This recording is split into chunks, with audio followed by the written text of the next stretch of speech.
שלום לכולם וברוכים הבאים לפודקאסט האינטליגנציה של האינטימיות.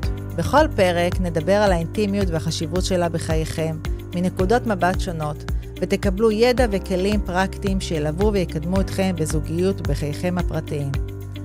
אני, הילה אוחיון, מטפלת זוגית מינית והתנהגותית. שמחה שאתם כאן איתי. בואו נתחיל. ברוכים הבאים לפודקאסט האינטליגנציה של האינטימיות. אני כאן נמצאת עם קטי גבעוני, לרוב שמחתי היא הגיעה והיא ביקשה ממני להגיע אליה, כי היות ואני גרה קצת טיפה רחוק, אבל היא ביקשה שאני אגיע אליה, אז תודה עצומה שהסכמת שאני אגיע אלייך ושאני אצלם אצלך בסטודיו המהמם הזה. והסיפור של קטי הוא סיפור מורכב, הוא לא פשוט, הוא לא קל לעיכול, ובשנה וחצי האחרונות שמעו אותו בכל כך הרבה מקומות, והוא פורסם בפודקאסט שלה, הכלא דמיוני, שזה אחד הפודקאסטים היותר נשמעים היום, והוא מדהים. והייתי רוצה, קודם כל, שלום. היי. היי. זה כיף לי, ואני חייבת להגיד שאני אפילו גם קצת מתרגשת. עם כל זה שיש לי איזה רקורד עצום בטיפול, וקצת מרגש אותי לפגוש מישהי, שבא מהמקום הפתוח שלה לספר משהו שהוא לא נשמע כל הזמן. והיות והסיפור שלך נשמע כל כך הרבה, אני רק רוצה לחבר את הקהל שלנו לסיפור, ואז אני נמצא משם להמשיך. זאת אומרת, לא להתעכב על הסיפור, שנוכל להמשיך איתו ביחד לעולם שלך היום. אז בואי ספרי לנו קצת, מי זו קטי? מה עבר על קטי בשנים האלו שהביא אותה לאן שהגיעה היום? למי שלא מכיר, אז אני קטי גבעוני, ולפני כמעט 8 שנים עבדתי בזנות, במשך 6 שנים, מגיל 19 עד גיל 25. מה שהוביל אותי לזנות, זה באמת האמונה שמה שיש לי לתת בעולם זה את המיניות שלי. ראיתי בזה ככוח, וראיתי בזה גם משהו שאני לא יכולה בכלל לבחור בתוכו. זאת אומרת, ככה רואים אותי, ככה מזהים אותי, ככה מגדירים אותי, ואין לי יכולת להתנגד לזה. הסיבה שראיתי ככה את העולם, ונוצרו בי האמונות האלה, זה הילדות שלי. הילדות שלי שבה עברתי אונס בגיל 13, שבאונס הזה הבנתי שרואים בי אובייקט מיני, ואין לי יכולת להתנגד. ובהמשך החיים, שמתוך האמונה הזאת התחלתי בעצם לשכב עם כל דבר שזז. ואז כבר חייתי באיזשהו עולם בו אני כל הזמן נותנת את הגוף שלי, כשאני לא רוצה, שאין לי שום ערך למיניות, שזה מה שמגדיר אותי. וכל מה שבחרתי לעשות זה פשוט לעשות על זה כסף. מבחינתי זה היה מינוף. מה שכן, זה קלה אותי עמוק בתוך אותם אמונות, ובתוך אותם דפוסים, ובתוך אותו כאב, שגרם לי להתנתק מעצמי, שגרם לי אפילו לא לדעת מי אני באמת, כאילו לא לגלות את עצמי. זה ממש כזה החור השחור של המציאות. ואחרי 6 שנים הצלחתי לצאת ולגלות מה עוד יש בי, ולשנות את חיי מקצה לקצה. אז מדברת, בדיוק אמרת שלפני 6 שנים החלטת לצאת, ואני שואלת את השאלה, מתי הרגע הזה שהבנת שאני לא רוצה, לא מתאים לי יותר העולם הזה, אני רוצה משהו אחר מעצמי, אני רוצה להציג את עצמי אחרת, אני רוצה להביא את עצמי לא כתרומה למדע, אני רוצה להביא את עצמי כאיזשהו משהו שיש לו ערך. מתי הרגשת את זה? אז אני לא חושבת שהבנתי את זה אז, את כל מה שאת אומרת, ולא ידעתי בכלל שיש אופציה למשמעות, או להביא ערך לעולם, או לא ראיתי את כל הדבר הזה, ראיתי את העולם כמשהו הישרדותי, שאני צריכה פשוט לצלוח את היום, אין לי עתיד, אני לא אוהבת את המקום הזה, אני לא אוהבת את החיים האלה, אני לא רוצה לחיות אותם בכלל, ופשוט מה שהביא אותי לבחירה להפסיק זה שפשוט נמאס לי לסבול. אני סבלתי יום יום, שעה שעה, אני שנאתי את זה, עברתי שם דברים כל כך קשים שהייתי מתה להפסיק, אבל הפחד שלא יהיה לי כסף, הפחד מהמחסור הכלכלי ניהל אותי ממש, ואמרתי לעצמי, אם בלאו הכי החיים הם סבל אחד גדול, עדיף לפחות שאני אעשה כסף, עדיף לפחות סבל רווחי. ובאיזשהו שלב הבנתי שאני אני מעדיפה שלא יהיה לי כסף, מאשר לסבול ברמה הזאת. והיה איזשהו רגע אחד ששינה הכל בו, פשוט הייתה לי תובנה, שאם אני לא אעזור לעצמי, העולם לא יתמוך בי. וכדי שהעולם יתמוך בי, אני צריכה לעזור לעצמי. אני צריכה בעצם לתת את הצ'אנס הזה. ובחרתי לתת את הצ'אנס, והעולם החזיר לי, ממש.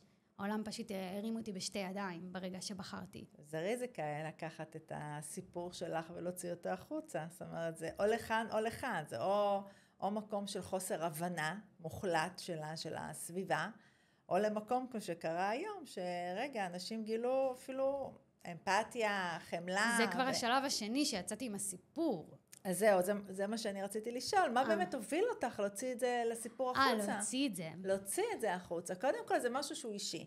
זה משהו שהוא מאוד, הרגשות מאוד מאוד סובייקטיביות. את מרגישה שהסיפור האישי שלך צריך לצאת החוצה, אבל מאיפה בא המקום הזה של אני צריכה להפיץ את זה החוצה כדי שישמעו אותי? כן, זה קודם כל הרבה שנים השתקתי את עצמי, מתוך פחד שלא יקבלו אותי, מתוך פחד שלא יבינו אותי. זה התחיל כבר בגיל 13 אחרי האונס, שבו חוץ מהחקירות שהיו והמשפט וכל הדבר הזה, ששם באמת שיתפתי המון, אבל זה לא היה שיתוף מבחירה או באיזשהו מקום לקבל תמיכה רגשית, זה היה כזה אפילו ניסיון להוכיח את האמת שלי, וזה היה די סיוט. אבל חוץ מהם, בבית לא דיברו איתי על האונס, והמשפחה לא דיברה, אף אחד, לא, האנשים הכי קרובים אליי בעצם לא תקשרו איתי. לא אמא שלי, לא אבא שלי, לא אח שלי, לא סבא שלי, לא סבתא שלי, האנשים שהכי הכי אהבתי, פשוט לא הצליחו לדבר איתי.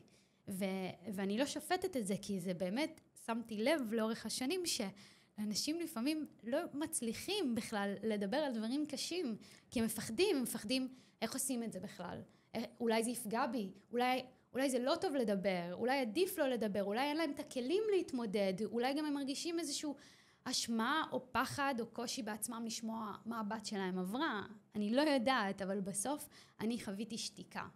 אני חוויתי שאין לי מקום להביא את מה שעברתי. אבל זה תובנות, אם אני מסתכלת על זה תובנות של היום. זה מה שניהל אותי בשנים.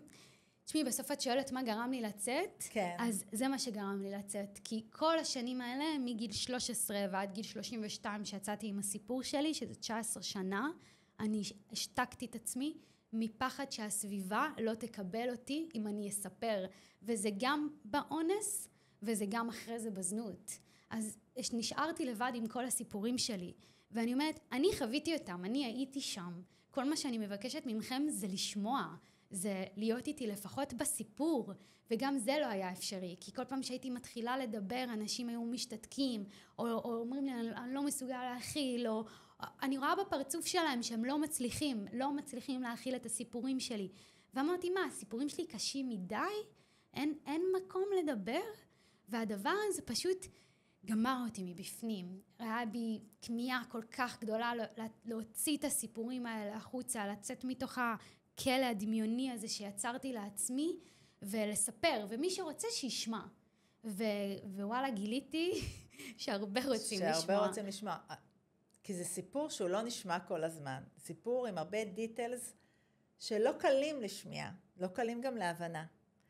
ואני חושבת שבחברה שלנו, אנחנו נמצאים בחברה שהיא גם לא מעט שופטת ומבקרת, וכל פעם עולה השאלה, נו אז מה, היא לא יכלה לבקש עזרה? היא לא יכלה לעצור את הרכבת הרים הזו? למה הייתה צריכה לקחת ולמנף את זה עוד? וזו שאלה כאילו שהיא... את הזנות? כן. למה לקחת את זה ולהגיד, אוקיי, אני עושה מזה חלק רווחי? ככה המנגנון שלי עבד, ואני חושבת קודם כל אני אנושית, ואנשים אומרים, מה, למה זה? אם הם יסתכלו רגע לתוך עצמם, יש להם כל כך הרבה דברים כאלה שהם אומרים, למה אתה פשוט לא מפסיק? למה אתה פשוט לא מפסיק לעשן סיגריות? למה את לא עוזבת את הגבר הזה שלא טוב לך איתו? למה את לא מתפטרת מהעבודה הזאת שאת כל כך סובלת ממנה? האנשים האלה עושים את זה בעצמם, זה חלק מהחוויה האנושית. למה אנחנו לא עושים את זה? כי אנחנו חושבים שזו האופציה הכי טובה שלנו, כי אין לנו מושג מה הערך העצמי שלנו, כי אנחנו מפחדים מהחדש, כי אנחנו מפחדים מהלא נודע, ואנחנו מוצאים את עצמנו בסיטואציה הכי גרועה מתוך המקום הזה. ואני גם בן אדם. אני חשבתי שזה הדבר הכי טוב שיש לי לעשות עם עצמי, והכי טעיתי בעולם. אני חושבת שאת פעלת מתוך מקום הישרדותי, וההישרדותי הזה גרם לך לצמיחה. אני חושבת שגם באחד הפעמים שמעתי אותך אומרת, זאת אומרת, זה מה שהביא אותך למקום שאת היום. זאת אומרת, זה מקום ש... את יודעת, מכל נפילה אני תמיד מסתכלת ואני אומרת, זה שיעור בחיים. זה אומנם שיעור באסה בחיים, אבל זה שיעור שנתן לך להבין מי את ולהביא את עצמך בצורה הכי טובה והמיטבית היום למציאות שלך, ולייצר לעצמך מציאות מאוד מאוד טובה. וכשאני מסתכלת, אני רואה מישהי שראויה להערצה, לדרך שבה את בחרת להסתכל על זה, ובגלל זה באה השאלה ששאלתי מקודם, הפחד הזה שאנשים שופטים אותי ומבקרים אותי, את שמת את זה בצד, ואת בחרת להוציא את הסיפור הזה החוצה מהמקום שלך. ואת יודעת, אני רוצה שנייה לעבור לשלב הבא של הסוד, הרי זה סוד שהוצאת אותו החוצה, זה סוד שסיפרת אותו, ופחד, לפעמים זה לספר את הסוד שלנו, זה פחד. ואחרי שסיפרת את הסוד, האם יצאת לדייטים והרגשת שהסוד הזה זה מול הפנים שלך מגיע? כאילו הנה זה מתנפץ לי התחושה הזאת של שופטים אותי ומבקרים אותי בעקבות הסוד הזה. הרי ברור שהיו דייטים וברור שיצאת החוצה אחרי. כן. האם את הרגשת שבאיזשהו מקום מישהו לקח את זה והשתמש בזה מולך? תראי, אני מאמינה שאנחנו נקבל שיקוף של האמונות הפנימיות שלנו כל הזמן. אני לא אחפש מי ישפוט אותי ויבקר אותי, כי אני לא שופטת ומבקרת את עצמי. אני פשוט לא רואה את זה. כשאני בחרתי לצאת עם הסיפור שלי, זה היה באמת, ראיתי את עצמי כגיבורה. זה לא דיברתי את זה מבושה. אני יודעת מה עברתי, אני הייתי שם, אני חוויתי את זה, אני יודעת מאיזה מקומות צמחתי, אני מעריצה את עצמי. אני כל כך גאה על הדרך שעברתי. אני לא רואה את זה כסיפור כישלון, אני רואה את זה באמת כסיפור גבורה, ואני הגיבורה הראשית של הדבר הזה. לגמרי. וכשיצאתי מהסיפור שלי, אמרתי, אנשים שישמעו אותו, ישמעו על גיבורה, על אישה שילדה, שהגיעה מהתחתית של התחתית, ועברה דרך השאול והצליחה לצאת ממנו ולבנות חיים. וזה מה שראיתי. וכשיצאתי עם הסיפור שלי, אמרתי, זה מה שאנשים עכשיו יראו. ולא טעיתי, באמת אנשים זה מה שראו, ואני בטוחה שלצידם גם יש אנשים ששפטו וביקרו, אבל לא ראיתי אותם, כי הם לא משקפים את האמונות הפנימיות שלי. אני ראיתי את אלה שרואים בי את הגיבורה שאני, כי זה מה שאני מאמינה על עצמי. ובאמת, אני יוצאתי אגב את הסיפור כשהייתי בזוגיות, הייתי בזוגיות של 2.5 כשיצאתי עם הפודקאסט, וחודשיים אחרי שיוצאתי את הפודקאסט נפרדנו. חלק גדול מהסיבה שנפרדנו היה זה שהוצאתי את הפודקאסט. שזה גם הפתיע אותי, כי לא ראיתי את זה לא חשבתי שעל זה אנחנו ניפרד, כאילו אני חשבתי שהוא תומך בזה ומקבל את זה ושהכל יהיה בסדר. שאני בטוחה שזה מה שנאמר גם, זה לא רק שהיית בטוחה. זה נאמר, אבל באיזשהו מקום ידעתי שיש לו קשיים עם הסיפור שלי, וזה יותר כזה מה זה אומר עליו בתוך זה. וזה באמת דברים שלו שהוא כזה צריך לפתור עם עצמו. אבל משהו בתדר כבר לא התאים, כי אני שיניתי את התדר שלי כשיצאתי עם הסיפור שלי. מתדר של בושה והסתרה ומסכות, הורדתי הכל ונשארתי ערומה למול העולם. והוא לא רצה עדיין להיחשף, הוא לא רצה עדיין להישאר, להוריד את המסכות שלו. אז זה כבר פשוט לא התאים, ונפרדנו. ומה שקרה זה שפתאום אוקיי, עכשיו אני רווקה, ועכשיו כל המדינה יודעת שעבדתי בזנות, מה הולך לקרות עכשיו? והיה בי איזשהו חשש של איך זה עכשיו הולך לפגוש אותי, כי זה כאילו לחזור לאותה מציאות, אבל היא שונה לחלוטין. זה פתאום, אני בן אדם אחר שיוצא למציאות הזאת. כתוב לי באינסטגרם בענק שיצאתי מזנות, כאילו כל הרילסים שלי מדברים על זנות, כאילו אי אפשר לפספס את זה, מישהו שיוצא איתי לדייט, הוא לא יכול לפספס את זה. ואמרתי, יאללה, בוא נראה מה קורה. ובאמת נרשמתי לטינדר, שמתי שם גם את האינסטגרם שלי, כאילו אני רוצה שידעו, אני לא רוצה להסתיר יותר, די, נגמר המשחק הזה. ולא רק שזה לא פגע בדייטים שלי, זה אפילו גרם לאנשים יותר להסתקרן ולרצות לפגוש אותי. כי הסיפור פה זה לא אני עובדת היום בזנות, זה הסיפור של עבדתי בזנות ואני מספרת את כל המסע שלי, ואנשים מאוד מעריכים את היכולת שלי להיחשף ולספר את הסיפור שלי שהוא כל כך מורכב, וזה מפגיש אותם עם עצמם, עם הקניות שלהם, גם הם רוצים, כולנו רוצים להיות חשופים באמת, להרגיש בטוחים להביא את הסיפורים שלנו. זה אומץ, זה סופר אומץ, ולא לכולנו יש את זה. לא לכולנו יכולים... כולם זה נמצא בפנים, הם לא יודעים להוציא את זה, בדיוק. אני רוצה עוד קצת לצלול ולשאול אותך, את נכנסת למערכת יחסים, ואת נמצאת היום בתוך מערכת יחסים אינטימית, עמוקה, חזקה, מערכת יחסים שהיא בנויה בצורה, אני מאמינה, בריאה, ואפילו אנחנו נוכחנו למצב של הודעת לנו על האירוסין, שזה וואו, ואני רוצה קצת לשאול אותך על האינטימיות, כי אני מדברת לא מעט על אינטימיות, ואני מסתכלת, ויש לי איזה פורמט שאני עובדת לפיו, וגם בקליניקה אצל הזוגות, שהחיים שלנו זה, אני מסדרת אותם לפי פירמידה, ויש את האינטימיות שלי עם עצמי, האינטימיות שלי עם הבן זוג שלי, ובסוף האינטימיות שלי עם השאר. והאינטימיות שלי עם עצמי, היא התחילה אצלך קצת בפחות טוב, בקטע של האינוס, בקטע של הפגיעות המיניות, ואיך את הצלחת לשחזר אינטימיות חדשה עם עצמך, רגשית, אני לא מדברת כרגע על המינית, רגשית, איך הצלחת לשחזר לעצמך, או לייצר לעצמך, זה כבר לא לשחזר, אינטימיות חדשה עם קטי. איך הצלחת לעשות את זה? מה זה אינטימיות? תגדירי? אינטימיות זה איך אני מרגישה עם עצמי, איך אני תופסת את עצמי, איך אני רואה את עצמי, ואיך אני מביאה את עצמי לידי ביטוי. את מדברת על ערך עצמי? הערך העצמי. הדימוי העצמי. זה האינטימיות, כמה אני מחוברת לעומק שלי, כי היום אני רואה, וואו, יש לך ממש חיבור פנימי עמוק. איך את עשית את השלב הזה? זה לא קל, זה שלב שהיום אנשים בגילאים מאוד בוגרים לא מגיעים לשם. איך את עשית את זה? אני מנסה להבין את השאלה, את שואלת איך בעצם מה? יצרת לעצמך את האינטימיות החדשה עם קטי. כי עד היום קטי הייתה עם הגדרת תפקיד. מכרתי את הגוף שלי, התעסקתי בזה, הייתי תוך כדי, זאת אומרת, לא היית קטי לקטי. הרבה פעמים אני שמעתי בתוך שיחות שהיית בניתוק. וסיפקת סחורה במרכאות מכופלות החוצה. זו שאלה מאוד מאוד מורכבת, כי הייתי מנסה לפשט אותה כדי לענות עליה, כי את מדברת פה על הרבה דברים יחד. תמיד הייתה לי אינטימיות עם עצמי, תמיד דאגתי לקטי. השאלה מה חשבתי שהוא טוב עבורי. טעיתי, באמת טעיתי. חשבתי שמה שיהיה טוב עבורי זה רווחה כלכלית.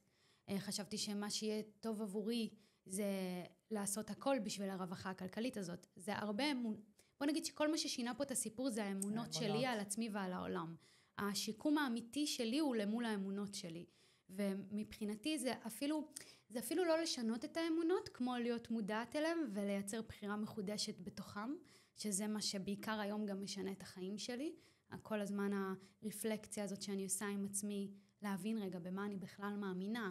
והייתה לי אמונה מאוד חזקה, שגם עד היום מנהלת אותי באיזשהו מקום, זה שכסף זה חופש, וזה יותר מזה, אם אין כסף זה מוות. זה באמת מתוך חוויות מאוד מאוד קשות שעברתי בילדות, סביב זה שלא היה כסף ועיקולים ודברים שראיתי במשפחה סביב כסף, וכאילו כסף זה הדבר הכי חשוב בעולם, עושים הכל בשביל כסף, וגם עבודה היא לא משהו שאמורים ליהנות ממנו. עבודה זה דבר קשה, וצריך לעבוד כמה שיותר בשביל לעשות כסף, ואין פה בכלל עניין של מימוש עצמי, או אהבה למקצוע. לא ראיתי את הדברים האלה בבית. אמא שלי עבדה ב3 עבודות, כאילו נקטה חדרי מדרגות, היא עבדה עבודות פרך, כאילו עד היום היא לא מממשת את עצמה, היא עובדת בוולט, היא כאילו שליחה. היא אף פעם לא עצרה רגע לשאול שנייה, רגע, מה אני אוהבת, מה המימוש שלי? זה מה שראיתי בבית. ואני נולדתי לתוך המציאות כזאת. אני בטוחה שזאת המציאות, כי זה מה שאני מכירה בתור ילדה. ואז אני אומרת, אוקיי, אם זה הכלים, אם זה הסל, איך אני ממטבת פה את הכל. אבל מבין האפשרויות כל כך מצומצמות שחשבתי שיש, אז כשלקחתי את האמונה הזאת של כסף זה חופש, שזה מאוד מאוד חזק, זה מאוד מנהל, ושלקחתי את האמונה של הערך שלי הוא מיניות, שאין לי יכולת גם להגיד לא למול זה, מי שרוצה יכול לקחת את זה, אני לא יכולה להתנגד, הנה עובדה, זה קרה פעמיים, אנסו אותי אחד אחרי השני בגיל 13, כאילו, את מבינה שאין לך אפילו את הביטחון הזה על לשמור על הגוף שלך, זה גם לא היה, ושלא אמורים ליהנות מהעבודה, אז מאוד הגיוני שאני אכנס לזנות, וזה לא אומר שלא היה לי את עצמי בתוך זה, היה לי את עצמי בתוך זה, פשוט מבין מסגרת האפשרויות שחשבתי שקיימות.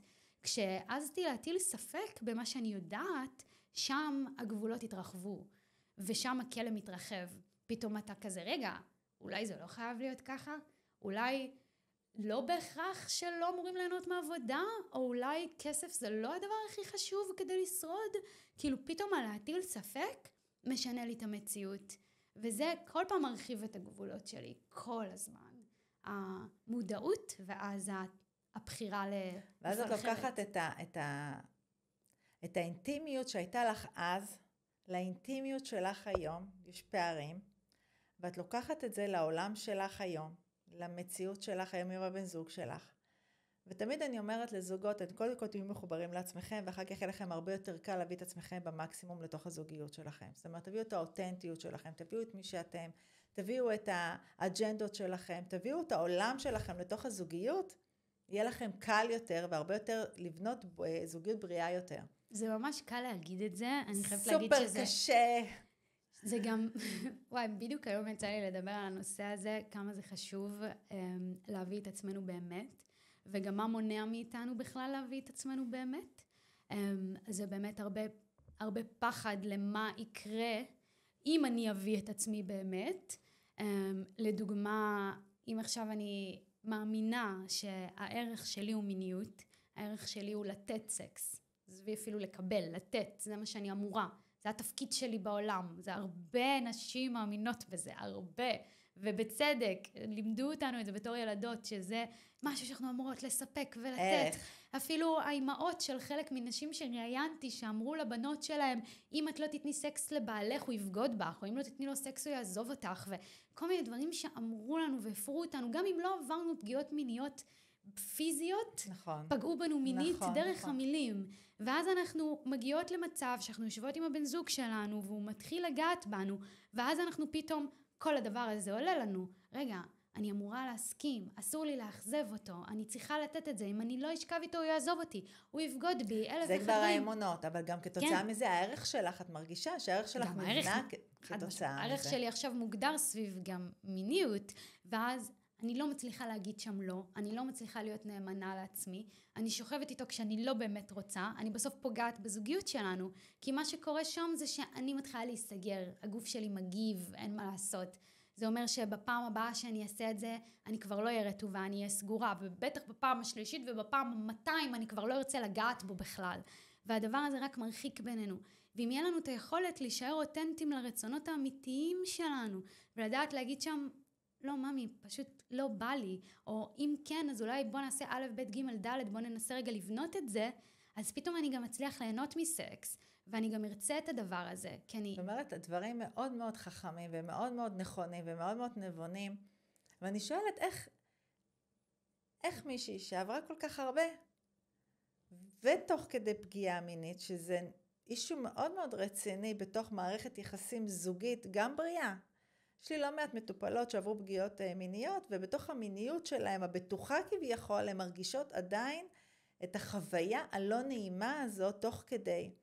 ואני רוצה לשאול אותך, איך את עושה את המעבר הזה בין הקטי שהייתה בהגדרת תפקיד בלפני כמה שנים, לקטי היום שהיא בתפקיד זוגי. אני בתוך מערכת יחסים, אני אוהבת, אני נאהבת, אני נחשקת. איך אני עושה את המעבר הזה? איך עשית את המעבר הזה? היום אני בטוחה שאת נמצאת במקום מעולה. אבל איך עשית את המעבר הזה? מהגדרת התפקיד שלך, של ההתנתקויות, של אני עושה את זה בשביל משהו מסוים, לבין היום שזה הנאה מלאה וצרופה בחוויות ובתשוקה. איך עשית את המעבר הזה? כן, זה צעדים קטנים בתוך זה, שבעיקר מה שמסייע לי זה מודעות. שוב, מודעות זה מה שכל פעם משנה את הסיפור. אני זוכרת את ההתחלה של המסע המיני שלי, שבאמת היה לפני בערך 3-4 שנים, שאני זוכרת שאמרתי לעצמי בפעם הראשונה, כאילו, האם אני יכולה ליהנות מהדבר הזה? ואז בתוך השאלה הזאת ניסיתי להבין מה עושים כדי להתחיל ליהנות, שם ממש התחלתי את החקירה שלי. הגעתי לסדנת מיניות שמצאתי באינטרנט, ושם היא שאלה אותנו, התחילה לשאול אותנו על האמונות שלנו לגבי מיניות. למה אנחנו עושות את זה, מה מוביל אותנו, איך אנחנו פועלות בתוכם. היא גרמה לי לשאול שאלות שגרמו לי להבין מה התפיסות האמיתיות שלי לגבי מיניות, ואז שם נפל לי הסימון שאני נותנת ולא מקבלת. אני נותנת סקס, אני באה לתת. ואז אמרתי, אוקיי, כל מה שאני צריכה לעשות זה לקבל, אבל איך מקבלים? איך מקבלים סקס ולא נותנים אותו בעולם בו כל מה שעשיתי זה לתת אותו?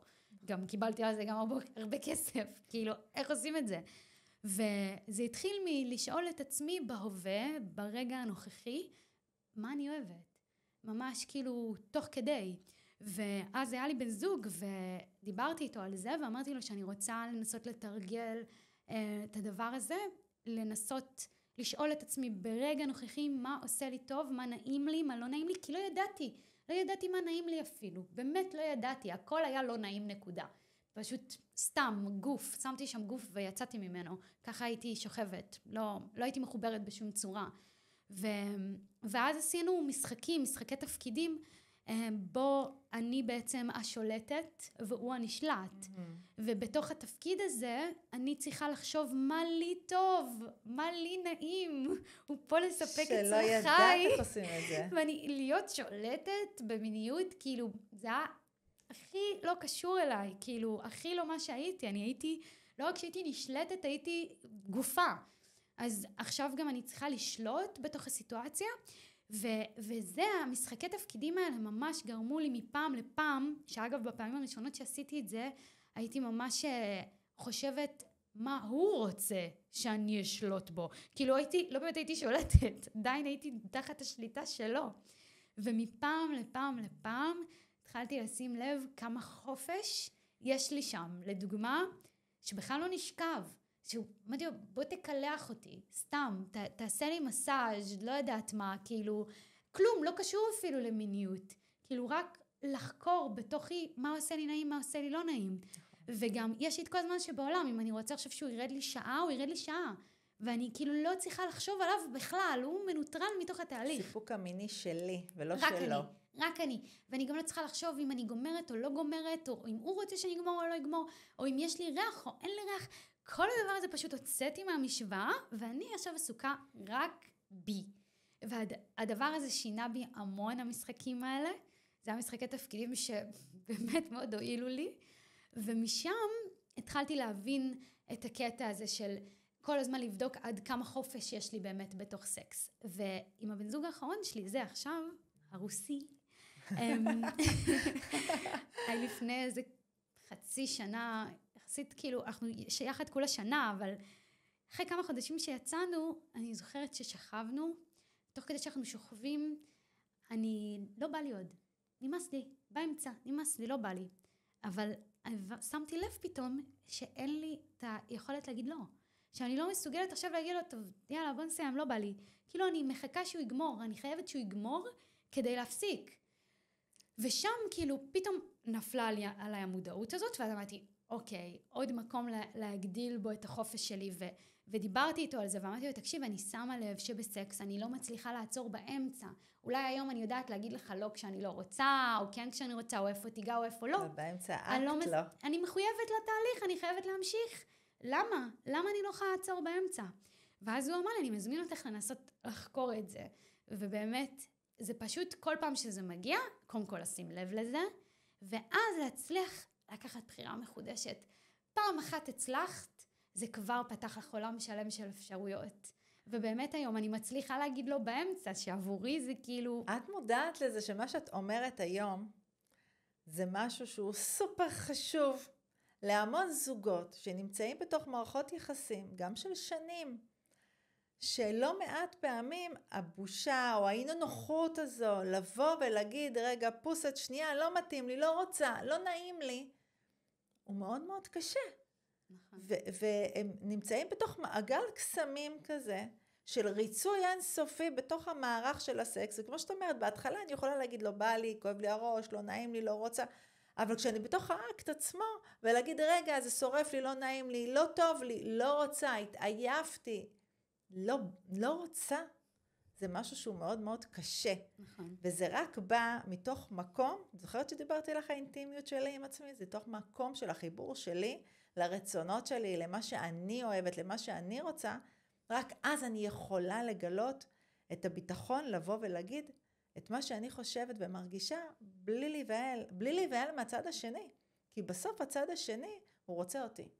הוא רוצה את מה שיש לנו ביחד. אני לא חושבת שיש איזשהו בן זוג שהיה ביחסים בריאים, שהיה רוצה שהבת זוג שלו תרצה אותו, או שתרגיש את התחושות הלא נעימות האלה, כי אני גם שומעת בקליניקה, כאילו, אני לא מבין, כאילו, התחושה הזאת היא לא נעימה לי, לא בא לי להרגיש כאילו תחושה שאני יוצא לא נעים מתוך הסיפור הזה. זה לא יאללה תגמור, אז אני אעשה ביד, אז אני אעשה משהו אחר, אבל לא בא לי התחושה הזאת. נכון, זה לא פייר לעשות את זה להם. לא פייר. כל אחד מאיתנו אחראי על הגבולות שלו. ואני כל כך שמחה שגם הבן זוג שלי יודע לשים את הגבולות שלו, כי אז אני לא יוצאת פוגעת. אני אומרת, זה שהוא מסוגל להגיד לי מה הוא רוצה ומה הוא לא רוצה, ולתקשר את כל הדבר הזה, ולהיות עבור עצמו, מגן על היחסים שלנו. והיה איזשהו שלב שהבנתי שזה שאני לא מסוגלת לשים את הגבולות האלה, ולא מסוגלת להישאר נאמנה לעצמי, פוגע במערכת יחסים שלנו, פוגע במיניות שלנו. בשלב הזה שהבנתי שאני לא מצליחה לעצור באמצע, זה היה אחרי שכבר ראיתי שאני פחות רוצה לשכב איתו. כבר אני מתחילה לא לרצות את הדבר הזה, כי אם אני סובלת בתוך זה, כי אני לא מצליחה לשמור על עצמי, כבר כל החוויה לא כיפית עבורי, בטח שאני לא ארצה אותה שוב, בטח שאני לא ארצה ששוב נתחייב לסקס, כאילו אם אין לי את החופש לעצור באמצע, למה שאני רוצה להיכנס למשהו? נכון. אז הדבר הזה גרם לי להבין שזה מרחיק אותי ממנו, זה מרחיק אותי מהמיניות שלנו, ואם אני רוצה להציל את המיניות שלנו, אני חייבת ללמוד לשים גבולות. זה מה שיציל. וככל שאני מאפשרת לעצמי יותר חופש במיניות, ככה אנחנו יותר במיניות. שנינו יותר רוצים את זה. שהמיניות, אני מגדירה אותה, ואני אומרת כל הזמן, זה לא האקט עצמו, וזה לא החדירה עצמה, זה המעבר. ואני חושבת שגם את החוויה הזו של המעבר, אני חושבת שגם עליה בטח עבדת, על המגע שהוא לא סקס, על המגע החיבוק והנשיקה והליטוף, שזה חוויה רומנטית ולא משהו שהוא כפוי או משהו שהוא טכני. זה לעבוד על זה כל הזמן, על המגע עצמו שהוא לא בהכרח, אני רוצה סקס, לא בהכרח אתה נוגע בי, אז רגע שנייה אני בכוננות על לסקס. כן, אתה נוגע בי כי אתה אוהב אותי, כי אתה רוצה אותי. כן, אבל זו שאלה באמת איך גדלנו ומה היחס שלנו למגע, ונגיד אני לא באתי ממשפחה חמה שנוגעת ולא מנשיקות וחיבוקים, וכל המגע שלי עם העולם היה מתוך מיניות. אני לא חוויתי מגע כמשהו ממשאב או כמשהו שמראה חיבה ואהבה, אז זה התפרש אצלי תמיד כשכבר נוגעים בי, זה רוצים ממני משהו, רוצים ממני מיניות, ולאו דווקא זה המקום שלי להתמשאב. אם אני נגיד עצובה או בוכה, או הדבר הראשון שאני אעשה זה בטח לא ללכת להתחבק עם הבן זוג שלי, כאילו כי זה לא מה שאני רגילה להתמשאב. הדרך שלי להתמשאב זה ללכת להיסגר בחדר ושאף אחד לא יתקרב אליי, דווקא להגן על עצמי מהעולם המסוכן. וזה גם תהליך שעשיתי בעיקר עם הבן זוג שלי הנוכחי, כי כל הבן זוג הקודמים שלי היו קרים כמוני, כי בחרתי אותם ככה, בגלל הפחד שלי ממגע, העדפתי את אלה שלא יגעו בי, שלא ירצו ממני כלום, כמה שיותר קרים, זה מה שיצאתי איתם עד היום, וגל הוא בן אדם מאוד מאוד חם, והיה לי מאוד קשה עם זה בהתחלה, זה מאוד הרחיק אותי, כל הזמן היה מחזיק לי ידיים, והוא כל הזמן היה מנשק אותי, והוא כל הזמן היה מחבק אותי, וזה פשוט היה סיוט עבורי, סיוט, לא רוצה. ואני הייתי אומרת לו, אני לא רוצה מגע, והוא היה חווה דחייה, כי זה הדרך שלו להתמשאב, כי ככה הוא מראה אהבה, וזה היה מאוד מאוד קשה בהתחלה, המון תקשורת, המון שיח על זה, המון כזה פשוט תבין שלא באתי משם, אני צריכה למצוא את הדרך שלי חזרה למגע, אני צריכה ללמוד מגע מחדש, צריכה את זה לאט. זאת אומרת, הטיפול הוא לא רק שלך בתוך הסיפור הזה, זה גם של גל, זאת אומרת, הוא בתוך המקום הזה, הוא נשאב למערכת יחסים שהיא טיפולית, זאת אומרת, אני צריך להבין שיש פה מישהי שהיא מאבדת את עצמה מחדש, היא מטפלת בעצמה, ואת מטפלת בעצמך תוך כדי תנועה, גם הפודקאסטים שאת מעלה, אני תמיד מאמינה שזה טיפול כל הזמן מחדש בנפש, שזה משהו שהוא מדהים, והוא נשאב לתוך זה, לתוך הסיפור הזה, והוא צריך ללמוד את זה יחד איתך, איך אנחנו מטפלים בזוגיות שלנו, איך אנחנו מגדירים את הזוגיות שלנו, את המיניות שלנו, שיכול להיות שהוא בא באיזושהי מערכת יחסים אחרת, את מהעולם שלך, ועכשיו ליצור מערכת יחסים ולסנכרן ביניכם, שזה משהו שהוא צריך להיות מאוד מאוד פתוח, גם מחשבתית וגם רגשית, לבוא להיכנס לעולם שלך, אז את יכולה כן להסתכל על זה, אני בטוחה שאת מסתכלת על זה, שיש בך את המשהו המיוחד הזה, שיצר את המגנות הזה אלייך, שהוא היה מוכן לעשות את כל המעבר הזה גם אלייך. כן, תשמעי, אני חייבת להגיד זה ככה אצל כל בן אדם, כן? זה לא שגל עכשיו בחר להיכנס עם מישהי שהיא פגועה מינית, ובגלל זה הוא צריך לעשות איתה עבודה, והוא יקריב, וזה... זה לא זה, זה בכל מערכת יחסים אנחנו נפגשים למול הפצעים שלנו, גם לגל יש את הפצעים שלו, ובכל מערכת יחסים יש, ומה זה בכלל הפצעים האלה?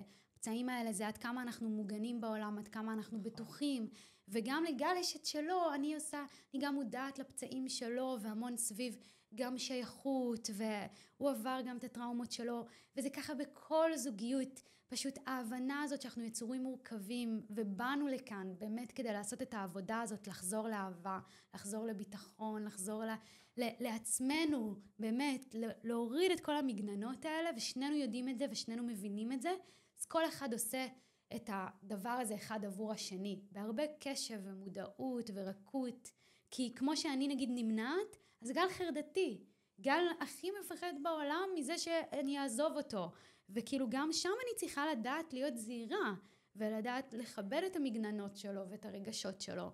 זה העבודה הזוגית האמיתית. זה הבסיס לזוגיות בריאה. זאת אומרת, מכל העז הזה יצא גם מתוק. זאת אומרת, מתוך המקום הזה, זאת אומרת, אתם מצמיחים לעצמכם זוגיות בריאה, כי יש פה איזו אינטראקציה משותפת, יש פה את הווין ווין, את המערכת הזו שאנחנו מכירים, כל אחד במגבלות שלו, בקשיים שלו, ואז יש את העזרה ואת החמלה ואת העטיפה הזו, שאת לוקחת את זה היום מהנקודה שלך, ואת אומרת, אילה, אבל זה צריך להיות ככה, ואני אומרת לך, קטי, את יודעת כמה זוגות לא ככה? אני יודעת שלא. המון זוגות לא ככה, וחבל. זה באמת חבל, וזה גם באמת מעיד על המערכת יחסים שלהם עם עצמם.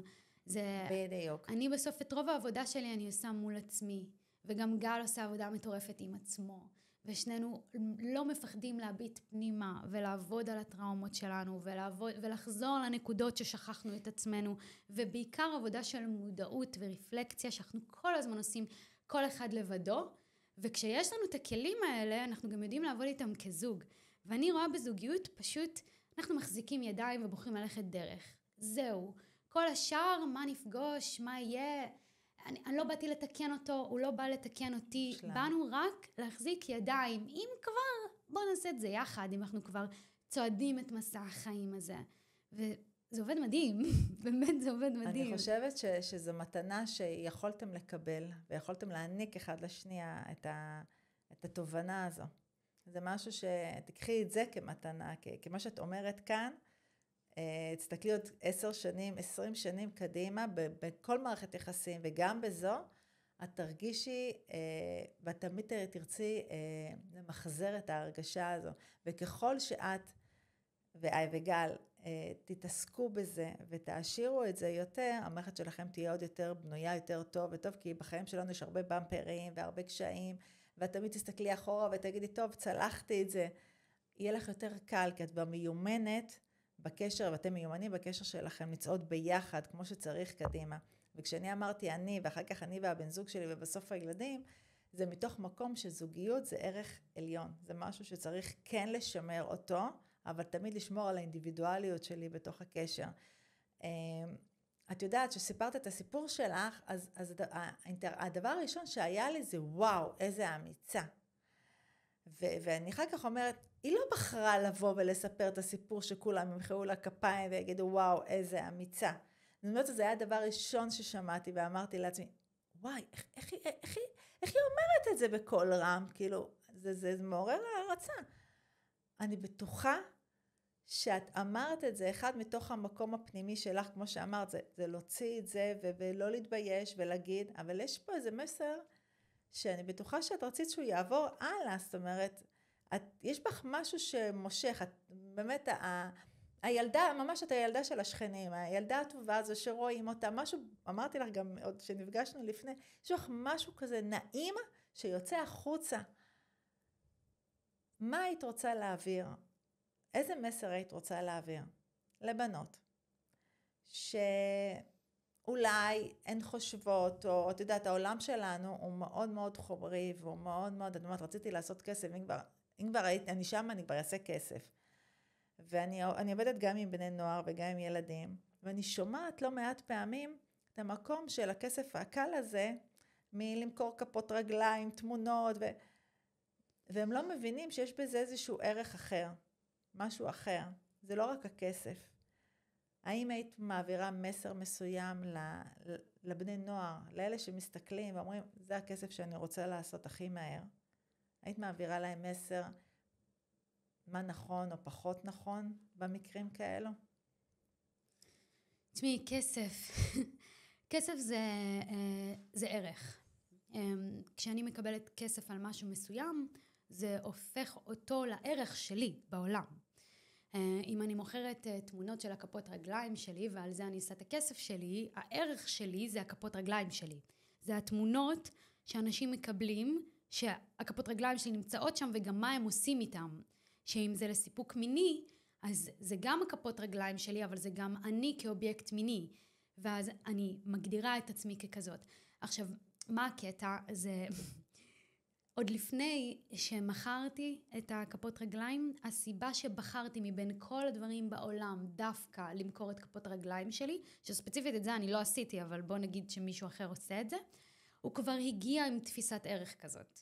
הוא לא סתם בחר בזה. נכון. ואני מאמינה שכל עבודה, כשאני בוחר מבין מיליון האפשרויות שיש בעולם היום לעשות כסף, ויש מיליונים של אופציות, אם אני בוחר דווקא בדבר הזה, זה כי אני מסתכל פנימה, שואל את עצמי, אוקיי, מה יש פה? מה יש לי בסל?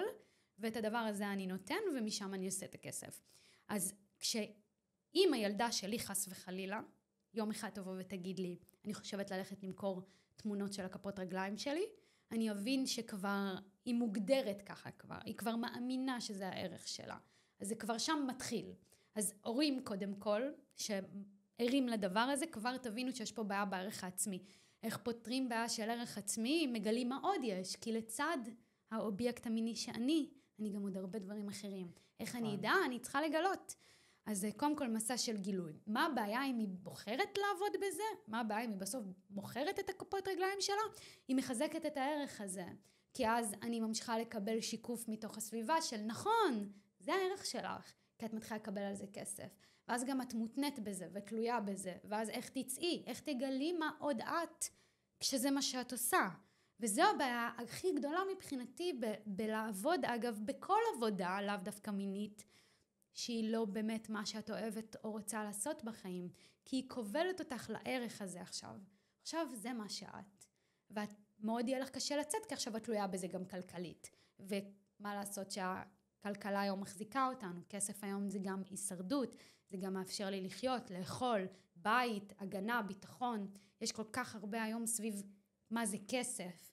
אז אני אומרת, כשאתם בוחרים את העבודה שלכם, תחשבו קודם כל טוב טוב למה אתם בוחרים לעבוד דווקא בזה, מה זה משקף על הערך שלכם, האם זה מה שאתם רוצים לחזק בתוככם, כי זה מה שעכשיו אתם הולכים להיות, ופשוט חבל, כי יש בנו כל כך הרבה, אנחנו באמת יצורים מופלאים, אני רואה בני אדם, וואו, איזה דברים מטורפים אנשים מסוגלים לעשות ויכולים לעשות, וכמה אור יש בתוכנו, ואם באמת נהיה אמיצים להסתכל באמת פנימה, כמה נגלה, וואו, וההבנה הזאת שאנחנו גם יכולים ליהנות מהחיים, שאנחנו יכולים לעשות כסף על דברים שאנחנו אוהבים, זה כאילו, הרבה אנשים לא יודעים את זה, אבל זה כל כך אפשרי. נכון.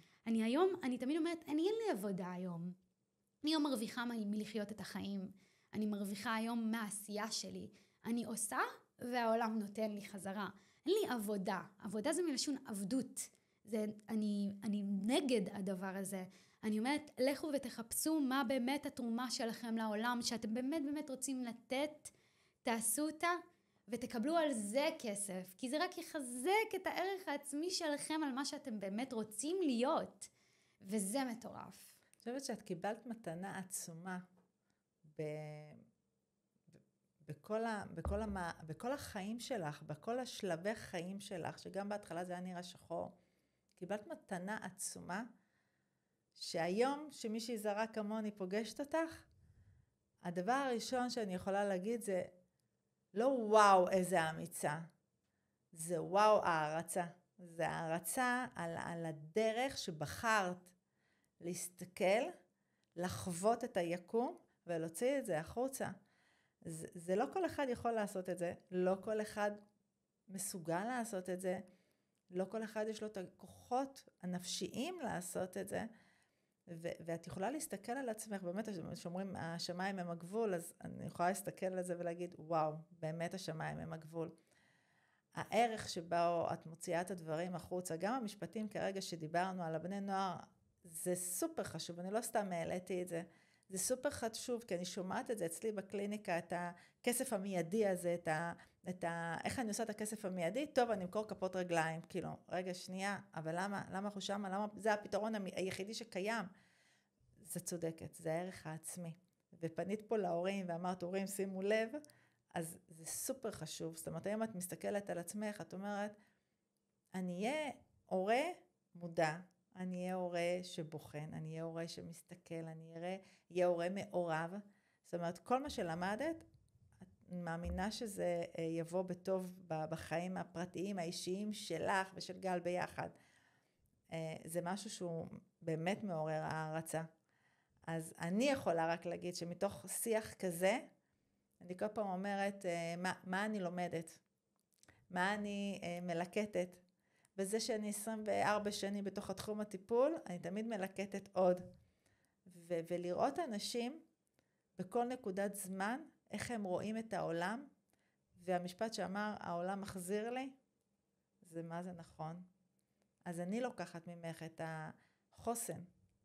החוסן, הזה, את הטוב הזה שיוצא ממך, את השקט שיוצא ממך, את הרצון הזה להפיץ את הסיפור, לא כי הנה תסתכלו ותרחמו עליי, אלא תסתכלו וכזה, אני רוצה שתהיה לי ראייה כזו.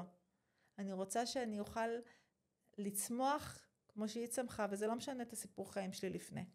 האמת שהסיבה שאני משתפת את הסיפורים שלי, ואני כל הזמן ממשיכה לשתף על החיים האישיים שלי, זה אפילו לא ממקום של לתת השראה, כי זה כל אחד באמת שיחיה את חייו, איך שנכון לא, זה אף אחד לא צריך לחיות את חיי, זה לאו דווקא מדויק לאף אחד.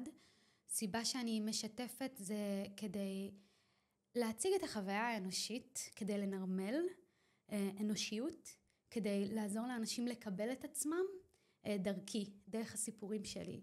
כי אנשים שומעים את הסיפור שלי ושומעים את עצמם. ופתאום כזה, גם אני עברתי את זה, גם אני יכול להזדהות עם הדבר הזה. ופתאום כששומעים את זה מהצד זה מרגיש נורמלי, וזה מצליח למוסס בושה ואשמה באחרים, גם אם הם לא שיתפו בעצמם, רק מלשמוע אותי מדברת על הבושה והאשמה שלי. זה שני רגשות קשים על העיכול. ממש. ואת שני הרגשות האלה, ברגע שאת אומרת, אני מנסה לנרמל להם, שזה בסדר לחוות אותם, רק אל תשתבללו בתוך זה. תנסו לעשות עם זה משהו שהוא טוב מתוך השני הרגשות הקשים האלו. זה משהו שהוא עצום. בושה ואשמה מתמוססים באור. בושה ואשמה יתמוססו כשאנחנו ניקח את הדבר שאנחנו הכי מתביישים בו, פשוט ככה נעלה אותו למעלה לאור, הנה, תראו, פתאום פף, אין כלום. ואני עושה את זה כל הזמן, על הדברים שאני הכי מתביישת בהם, אני פשוט יושבת מול המיקרופון ואומרת אותם בקול, והם נעלמים. וכשבושה ואשמה נעלמת מתוך הגוף שלי, אני נהיית רק אור, ואני יכולה לעשות הכל. והכל פשוט נעלם, וזה באמת, אני רואה בבושה ואשמה, השטן עלי אדמות, זה הגיהנום שלנו. זה הגיהנום פה בתוך החיים עצמם. בושה ואשמה מביאה אנשים לקצה, להתאבד, באמת, למות. בושה ואשמה לוקחת אותך. ואני הבנתי את הכלי הגדול ששיתוף נותן בלנצח את שני הרגשות הקשים האלה. נכון. אין על שיתוף, באמת. ומה שיפה בשיתוף זה שגם כשאני משתפת, אנשים מתמוססים מבושה ואשמה רק מלשמוע אותי. זה מבחינתי מטרת העל שלי היום בגלגול הזה, להצליח למוסס בושה ואשמה כמה שיותר מעצמי ומאחרים. וגם השיתוף שלי מעודד אחרים לשתף. ואז שגם הם משתפים, הם ממוססים בעצמם וממוססים באחרים. זה הוונטילציה האינסופית הזו. זה יצר הדהוד כל כך חזק, שכל כך הרבה אנשים יצאו עם הסיפורים שלהם אחריי, וגם זה מה שהפודקאסט שלי היום עושה, כלא דמיוני מביא אנשים לספר את הסיפור שלהם, ומה שיצרתי פה זה תנועה שממוססת בושה ואשמה. זה היעדים שלי. את נתת שם כזה חזק, הכלא דמיוני. אני שומעת ושמעתי עוד המון את הפודקאסטים שלך בתוך הכלא דמיוני הזה. אין ספק שזו במה למה שאנשים מרגישים, ואני חושבת שאין אחד שלא חווה בתוכו איזשהו סיפור פנימי שלו, שהוא לא יצא החוצה, שהוא מפחיד אותו אפילו להוציא אותו החוצה, או אפילו להגיד אותו בקול רם, לא החוצה, בארבע קירות ביני לבין עצמי. והכלא דמיוני הזה, זה בדיוק ההגדרה שיש כמעט לכל אחד מאיתנו, חלקה של כלא דמיוני, שאנחנו צריכים לפרק. זה, אני אומרת להרחיב, אנחנו נשאר בכלא דמיוני לא משנה מה, באמת, רק אולי שנסיים את הגלגול. אני אומרת, כל פעם שאנחנו מפתחים מודעות לגבולות שלו, אנחנו יכולים להרחיב אותו. וכזה זה כל הזמן העבודה, זה להרחיב את הגבולות של הכלא שלי. אז אנחנו כבר היום בכלא, גם אני היום בכלא דמיוני. אני פשוט כל הזמן עושה עבודה של, אוקיי, מה זה הכלא הזה? איפה אני נמצאת? את לא מצומצמת בתוך הכלא, את בתוך כלא שלך מרחיבה, ויש לך אפשרות תנועה. וזה כל הזמן משתנה. אני יכולה להגיד, נגיד שאתמול הלכתי למסיבה של אקסטטיק דנס, מכירה? לא. אקסטטיק דנס זה תנועה של ריקוד חופשי, שהרעיון שלה זה שיש בה חוקים ומסגרת, אבל הרעיון זה כל אחד רוקד לעצמו, זה ממש לא מעניין איך אחרים רוקדים, זה לא מדברים ברחבה, לא מצלמים ברחבה, לא שותים אלכוהול, אין שום סמים ולא כלום, פשוט רק עסוקים בלרקוד בתוך עצמך. באמת, אנשים לא מסתכלים עליך אפילו, אתה ממש מרגיש כזה, אוקיי, אני פשוט יכול לרקוד, ואני היה לי קושי מאוד גדול עם ריקוד ותנועה, ובכלל גוף, וחיבור לגוף, ולא באתי, אני כאילו הגעתי מעולם של מי שרוקד זה רק מי שיודע לרקוד, כאילו אין לי את הדבר הזה. ואתמול, באמת, אחרי שנה שאני עושה עבודה סביב לרקוד, והולכת לאקסטטיק דנס, ומרשה לעצמי, וכל פעם עוד קצת, ולהגיע למרכז הרחבה ולנסות וזה, אתמול בפעם הראשונה הרגשתי חופשייה לרקוד. אני זוכרת שפשוט רקדתי ולא עניין אותי כלום, והרגשתי כל כך טוב וכל כך נהניתי. אמרתי לעצמי, אני לא מנסה שהצלחתי, אני שנה מנסה להגיע לרגע הזה. ומבחינתי הצלחתי עוד קצת להגדיל את הגבול. כל פעם שוברת את התקרת זכוכית שלך. כן, אני מרחיבה את החופש שלי בתוך הכלא הזה. וזה פשוט להרחיב את הגבולות שלו. עד כמה אני חופשייה באמת. וזה מטורף, כי את הגבולות האלה אנחנו שמים, וגם אנחנו יכולים להוריד או להרחיב אותם. גבולות בדיוק, גבולות נועדו לצמצם ולהרחיב איך שאנחנו רוצים, וזה משהו שהוא מדהים מה שאת אומרת, ממש מדהים, ומדהים שאת לוקחת כל דבר ואת הולכת ומנפת אותו ובודקת אותו וחוקרת אותו, ואת לומדת את עצמך כל פעם מחדש. אני כל פעם אומרת, אני כל כך הרבה שנים בתחום, אני כל פעם לומדת מחדש, כל פעם אני צומחת מחדש. אוי ובואי אם הייתי נתקעת באותו מקום, גם בזוגיות שאני מדברת עליה, אני אומרת, זוגיות צריכה תחזוקה אינסופית. אל תתחילו מנקודת הנחה ופתיחה שמה שהתחלנו בהתחלה, זהו, זה יימשך לאורך זמן. צריך, אנשים לא עוברים את המילה לעבוד, אבל זה לעבוד בצורה מאוד כיפית והנאתית בתוך הזוגיות. זאת אומרת, ההשקעה הזו, הדרך שבה אני מסתכלת על הבן זוג שלי, הדרך שבה אני מעריצה את הבן זוג שלי, היא לא באה בהכרח אחרי 28 שנים. זה בא מתוך מקום שאני מסתכלת ואני מתחזקת את זה עוד, נותנת לזה עוד, מדשנת את זה עוד, וזה משהו שאני נתרמת. זה לא רק המערכת שלי נתרמת, אני נתרמת מתוך זה, זה לא אני נותנת לו, כמו שדיברנו לפני כמה דקות על הסקס, זה מתוך מקום של מה אני מקבלת, וזה הנקודת פתיחה, מה את מקבלת בסיפור הזה. תודה עצומה, עצומה, שניהלת את השיחה הזו איתי, שהסכמת לכבד את עצמך והנוכחות שלך איתי. זה משהו שהוא לא מובן מאליו, מבחינתי זה עכשיו רק לקום ולחבק אותך, אז עוד שנייה אני אעשה את זה, אבל תודה עצומה שאת ככה הבאת את העולם שהוא אחרי, איך את רואה את הדברים אחרי, שזה משהו שהוא מאוד מאוד חשוב. תודה. תודה שראיינת אותי. אני באמת אגיד לכל מי ששומע ולא מכיר אותי שאתם מוזמנים לשמוע את הסיפור המלא בכלא דמיוני בפרק 1-5. באמת בפרק 5 גם הבאתי את אימא שלי ולדבר איתה על החוויה שלה, וזה באמת פרק מטורף. וגם אתם ממש מוזמנים גם לעקוב אחריי באינסטגרם, כי כל התהליך שאני עושה היום זה גם לשתף את החיים שלי היום, אבל גם לשתף חיים של אחרים. זה שיתוף. זה שיתוף, ותודה רבה על השיתוף שלך ועל זה שיוצאת את האור החוצה. תודה לך.